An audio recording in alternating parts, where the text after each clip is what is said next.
Virgen María, escucha tú mi oración, recógela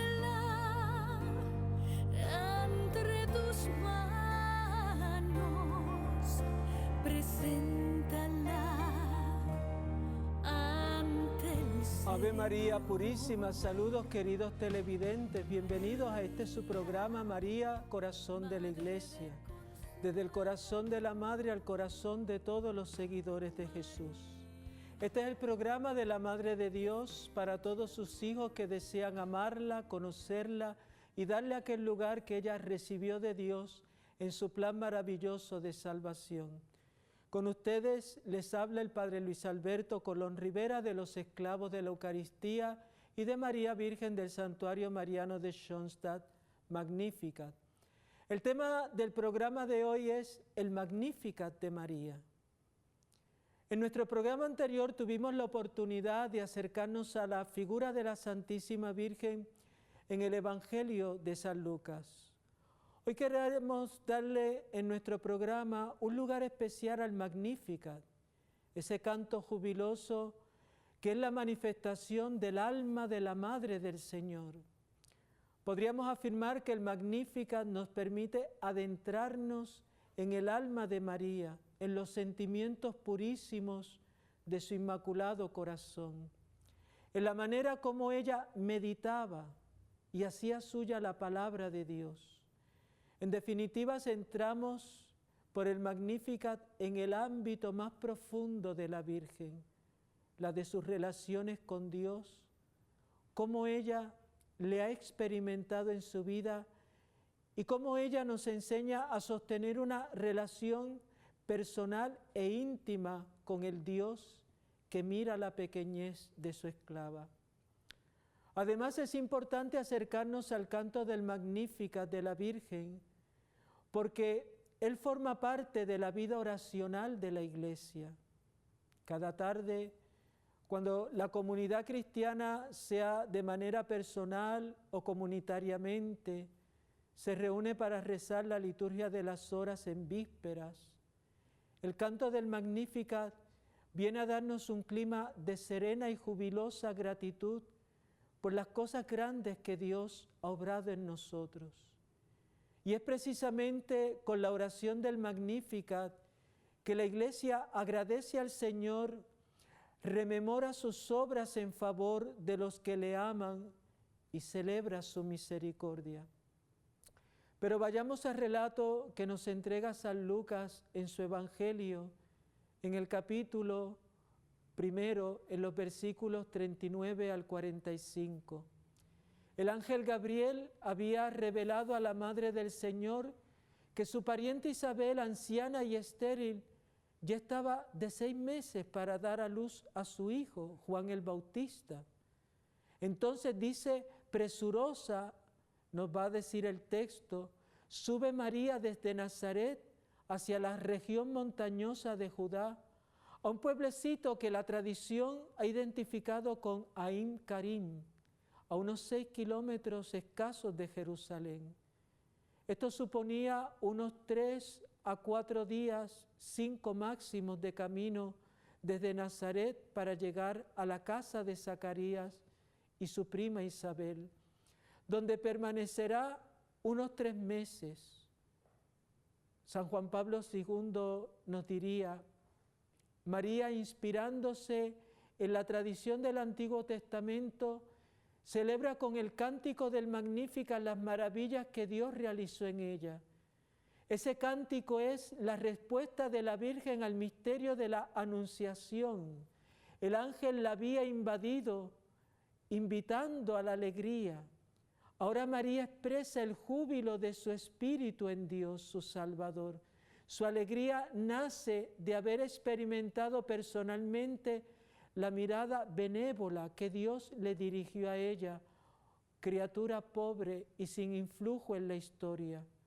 Con la expresión Magnificat, versión latina de una palabra griega que tenía el mismo significado, se celebra la grandeza de Dios que con el anuncio del ángel revela su omnipotencia, superando las expectativas y esperanzas del pueblo, de la alianza, e incluso los más nobles deseos del alma humana.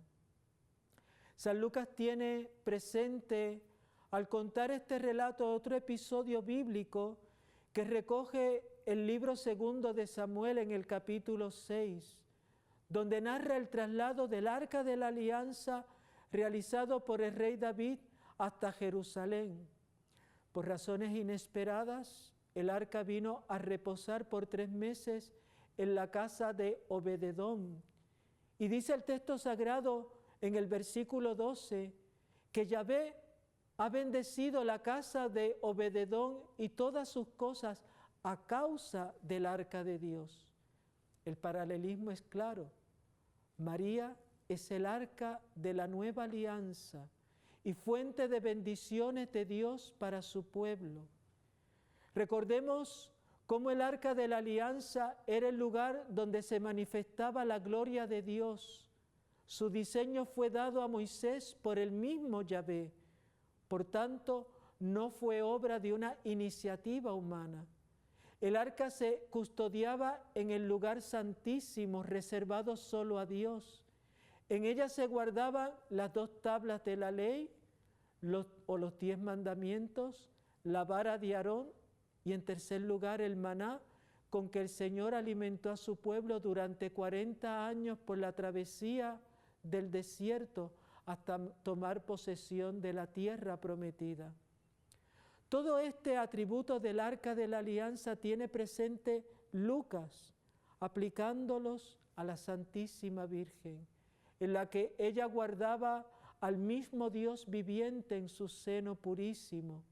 Se había encarnado en ella como esa palabra que se ha hecho carne y habitó entre nosotros. Ella es la portadora del Dios de la alianza en Cristo, verdadero lugar del encuentro de Dios con los hombres, verdadero pan bajado del cielo y verdadero único y sumo sacerdote. Esta es la bendición que hace presente María cuando visita a su prima Isabel, como primicia de todas las bendiciones que Dios por su medio ha regalado a la iglesia peregrinante.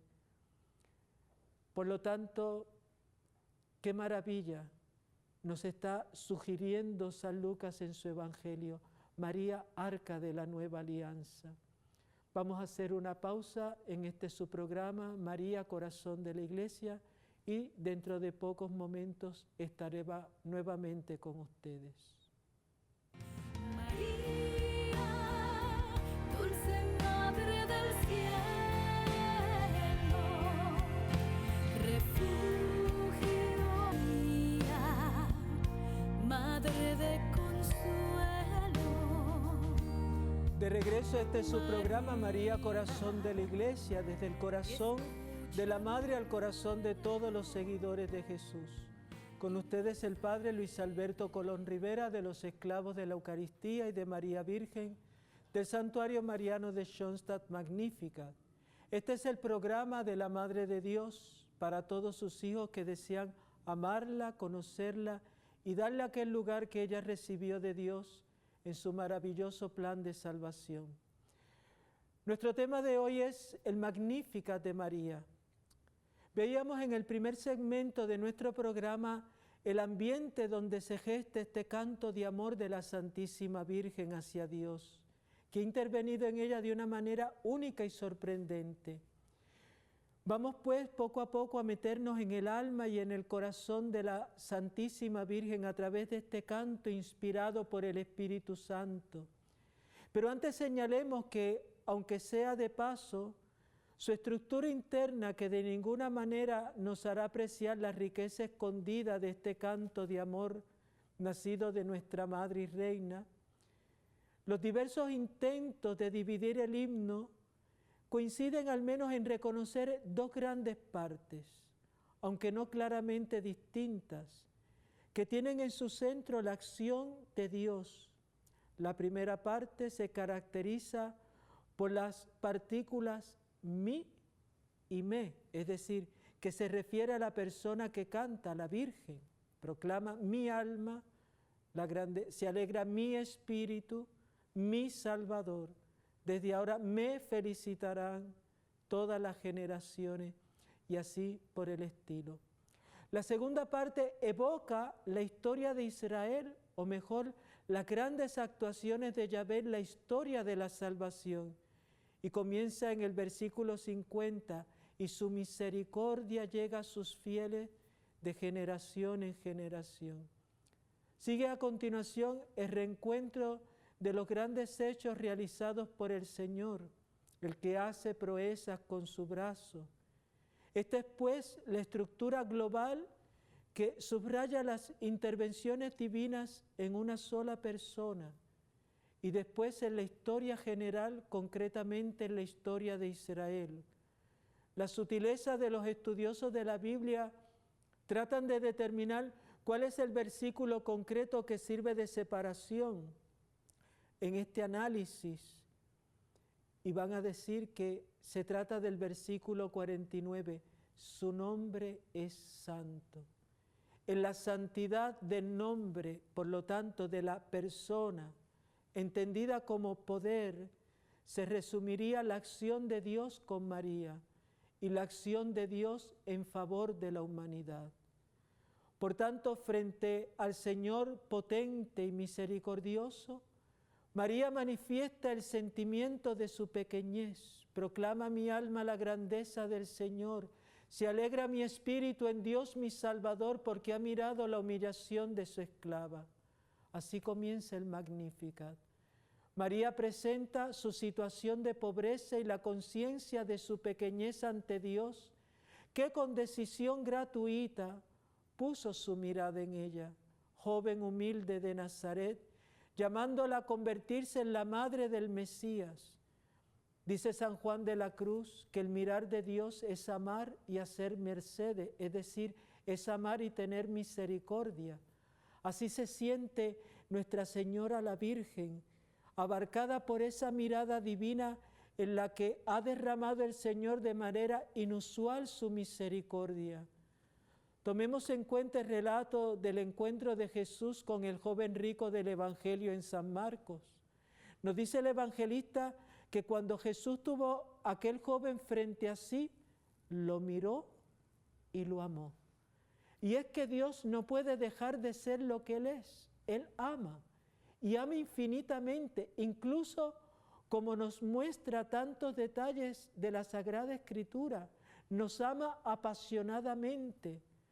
Llega a decir el profeta Jeremías, con amor eterno te he amado, por eso te he atraído hacia mí con misericordia. Este es el amor experimentado por la Santísima Virgen, el amor eterno, apasionado y misericordioso de Dios, al que ella responde reconociendo su pequeñez y su condición de esclava, de siervo obediente a su voluntad y a su palabra. La Virgen, como nadie, puede hacer suyas las palabras del apóstol San Juan en su primera carta. Nosotros hemos conocido el amor que Dios nos tiene y hemos creído en Él. Porque ha creído, María se entrega al amor de Dios que le sale al encuentro. Su prima Isabel la sorprende con esta hermosa bienaventuranza. Dichosa tú que has creído. Las palabras, desde ahora me felicitarán todas las generaciones, toman como punto de partida la felicitación de Isabel, que fue la primera en proclamar a María dichosa, bienaventurada.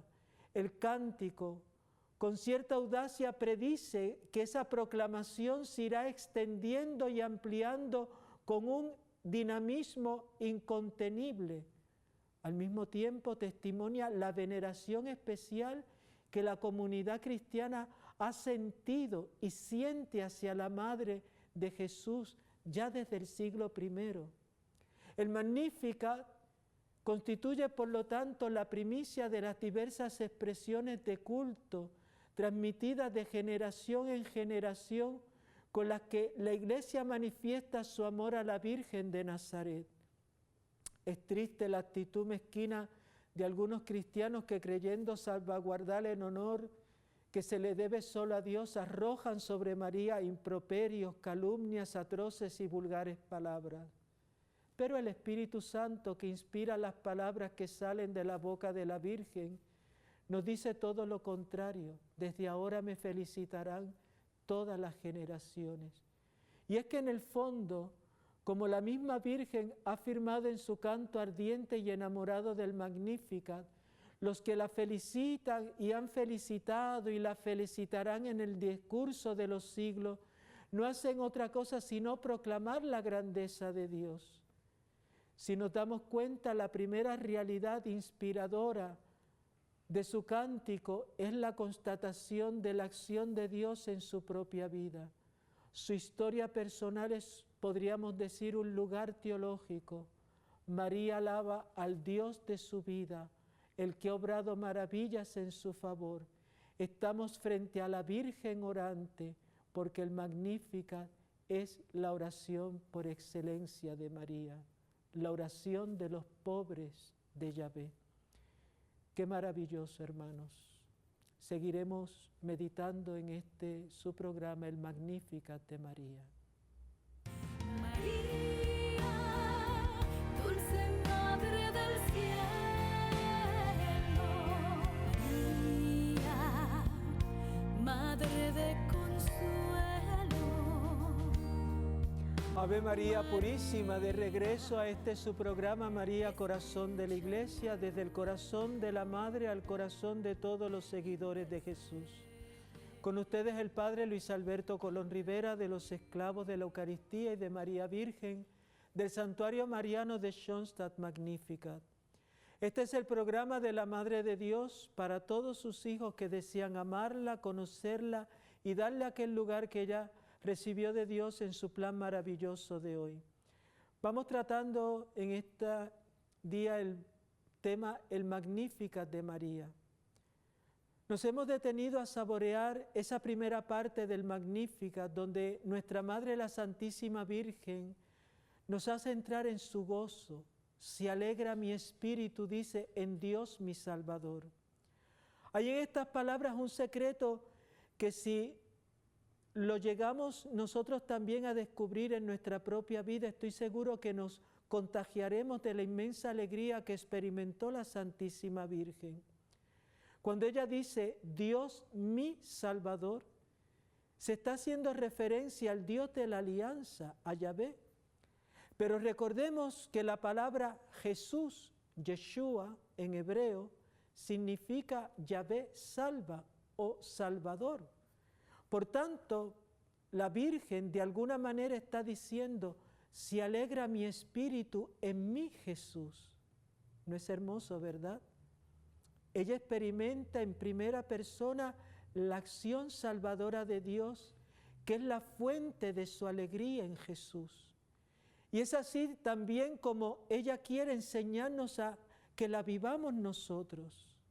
El poderoso ha hecho obras grandes por mí, su nombre es santo, y su misericordia llega a sus fieles de generación en generación.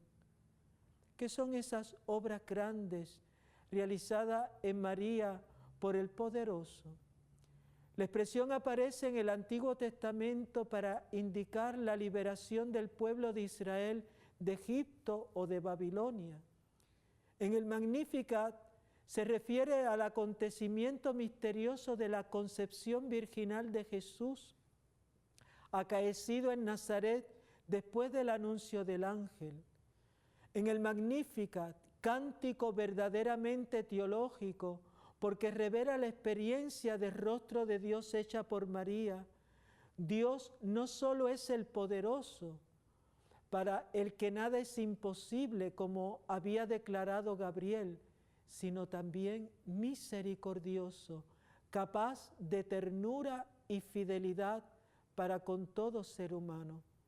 Por tanto, este testimonio personal no es solitario e intimista, puramente individualista, porque la Virgen Madre es consciente de que tiene una misión que desempeñar en favor de la humanidad y de que su historia personal se inserta en la historia de la salvación. Así puede decir, su misericordia llega a sus fieles de generación en generación. Con esta alabanza al Señor, la Virgen se hace portavoz de todas las criaturas redimidas, que en su fiat, y así en la figura de Jesús, nacido de la Virgen, encuentran la misericordia de Dios. Él hace proezas con su brazo, dirá la Virgen, dispersa a los soberbios de corazón, derriba del trono a los poderosos y enaltece a los humildes, a los hambrientos los colma de bienes y a los ricos los despide vacíos. Con su lectura sapiencial de la historia de la salvación, María nos lleva a descubrir los criterios de la misteriosa acción de Dios el Señor. Trastocando los juicios del mundo, viene en auxilio de los pobres y los pequeños, en prejuicio de los ricos y poderosos, y de modo sorprendente colma de bienes a los humildes que le encomiendan su existencia. En este punto se desarrolla el segundo movimiento poético y espiritual del Magnificat. Tiene una índole más, podríamos decir, coral, como si a la voz de María se uniera la de una comunidad de los fieles que celebran las sorprendentes elecciones de Dios. En el original griego, el Evangelio de San Lucas tiene 7 verbos que indican otras tantas acciones que el Señor realiza de modo permanente en la historia. Hace proeza, dispersa a los soberbios, derriba del trono a los poderosos, enaltece a los humildes, a los hambrientos los colma de bienes, a los ricos despide vacío, auxilia a Israel. En estas 7 acciones divinas es evidente el estilo en el que el Señor de la historia inspira su comportamiento. Se pone de parte de los últimos. Su proyecto a menudo está oculto bajo el terreno opaco de las vicisitudes humanas en las que triunfan aparentemente los soberbios, los poderosos y los ricos. Con todo, está previsto que su fuerza secreta se revele al final para mostrar quiénes son los verdaderos predilectos de Dios, los que le temen, fieles a su palabra, los humildes, los que tienen hambre, Israel su siervo, es decir, la comunidad del pueblo de Dios, que como María está formada por los que son pobres, puros y sencillos de corazón. Se trata de un pequeño rebaño, invitando a no temer, porque el Padre se ha complacido darle ese reino. Así, este cántico nos invita a unirnos a este pequeño rebaño, a ser miembros realmente del pueblo de Dios con pureza y sencillez de corazón, con amor a Dios. Qué hermosa es la perspectiva en que María nos mete dentro del Magnificat. Tú eres parte de ese canto al amor de Dios. Siéntete bendecido como María en este día y deja que tu alma pueda también proclamar las grandezas del Dios de todas las misericordias. Hasta aquí tu programa, María, Corazón de la Iglesia. Nos vemos en nuestro próximo programa.